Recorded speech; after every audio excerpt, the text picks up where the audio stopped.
All right. So G2 picks up snacks. I'm not sure what to say here. This was a big surprise to me.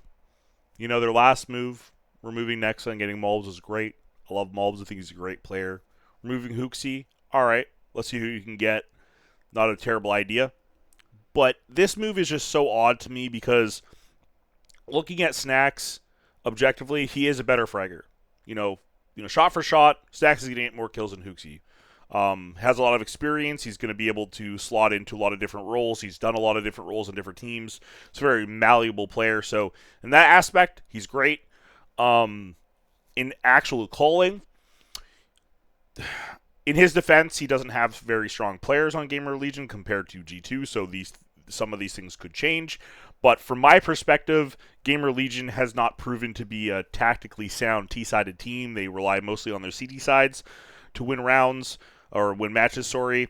And in my opinion, it's usually easier to take a weaker team and have good T sides than CT sides because T side you can kind of go over strats, different sort of plays, have more of your situations kind of mapped out. Where CT side is a lot of individual uh, decisions, individual shots, and there's not like you can't call a strat on CD side. On T side, you can call like a set play, go win a round. So I do think on T side, it's a little bit easier to like. If I had to pick, like I would rather have I would say that it's easier to bring a worse team to a good T side than a CD side for most people, especially if you're a good caller. Now, like I said, you could always make the argument that, with better players, Monacy, Nico, Hunter, Mulbs, you're going to have a lot of firepower. It's going to make his life a lot easier. Now, tactically, I don't think it's a debate. Like, Hooksy's just a better caller than Stacks from what we've seen in the last few years. But I do think that G2 might be going a different route. I mean, they might be going and thinking, okay, off our Dallas win, we had Nexa and Stu, and they weren't really performing super well. They weren't killing a ton of people. It was the Monacy and Nico show with a little bit of Hunter here or there. But for the most part, they kind of won by like just trading out and opening up space. Maybe they noticed that like, having someone like Stewie on the team that's able to, be able to trade effectively, go in and get information, have good space and good timings, and understand the game really well was very beneficial for players like Nico. And Monacy, it sets them up for success.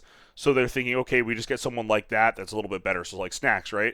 So in that sense, it's true, and you don't really need elite strats with that roster, as long as they're decent strats with, I mean, every team has pretty decent fundamentals these days, good nade usage. So I don't think that's going to be a huge issue. But I think as long as they're playing like a pretty standard gameplay with the fundamentals down, they have so much firepower that I don't think they need elaborate strats or anything like that. So in that aspect, I do think it could work. So we'll have to wait and see. But this move was so odd. I honestly feel like if Snacks was your only option, I'd rather have had Nico call and pick up another rifler, someone like kind of doing the JKS roles where you're like playing anchor spots, stuff like that. But they decided to go with this, and I was also thinking about it, and I feel like Nico's kind of made. I don't know if he's the one that made this decision, so I don't want to blame him. But you look back at FaZe, they pick up Cold Zero, they picked up Olaf, now he's picking up Snacks. It's like you pick up these like X major winners on their downward trend. I don't know if he's hoping some of that major juice rubs off on him, but it just seems odd that like they go for these players that are kind of like not really at the top of their game, especially G2 with all the money and prestige they have. I mean, who wouldn't want to call for Monacy and Nico, Mulbs, etc. I don't know. So we'll have to wait and see. But this move was really odd to me. I was very surprised. Another thing that people were talking about was roles. So people were concerned about overlapping roles. You can see Hunter and Mulbs play middle together. They play Cave. Nico clashes with B aggro. Khan on Mirage. Stuff like that, right? Nuke seems to be fine. A anchor on Virgo. Look, they're all tier 1 players. Like Mulbs and these players, they've all played different spots. You know, Nico used to play A on Inferno, he played B on Inferno. People are malleable, they're able to switch spots. I mean, obviously, everyone has their favorite spot or what they're most comfortable in, but as long as you're not relegating someone like Mulbs to like a really terrible, like kind of like supporty role and making him like hold nades up for people, I think it's gonna be fine. I mean, they're all adaptable. All I would say is I would definitely prioritize Mulbs over Hunter and SNAX. So if there's ever a clash, I would definitely give it to Mulbs just to get him confidence, get him, performing well. Because you don't want a big move like this to happen and he joins the team and just underperforms. Then it gets in his head. You know, it's just like only downwards trajectory from there. From what I've seen, confidence is really big in Counter Strike. So I don't think it's actually that big of a deal that they overlap on some maps. And I mean, you know.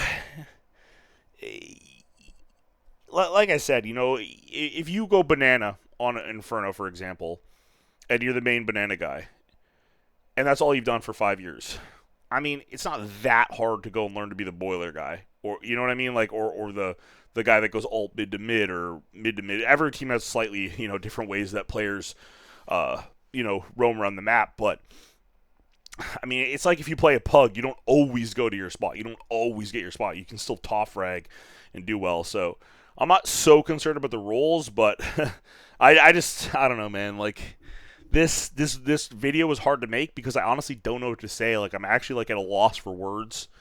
I really think they should just had Nico call and get someone else if this was a thing, or just keep Hooksy.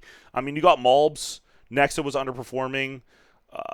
Seemingly Hooksy was a pretty good caller from what I heard. I mean he helped Nico prep on the strats for Dallas, which seemingly helped a decent amount. I mean, all else I can really think of is like maybe Hooksy goes into more of an analyst slash coaching role and helps out from the sidelines, helps SNAX.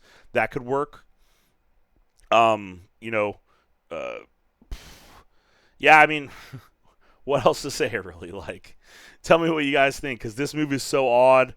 I just felt like making a quick video to talk about it and just give my thoughts, but I just don't get it. I just don't get it.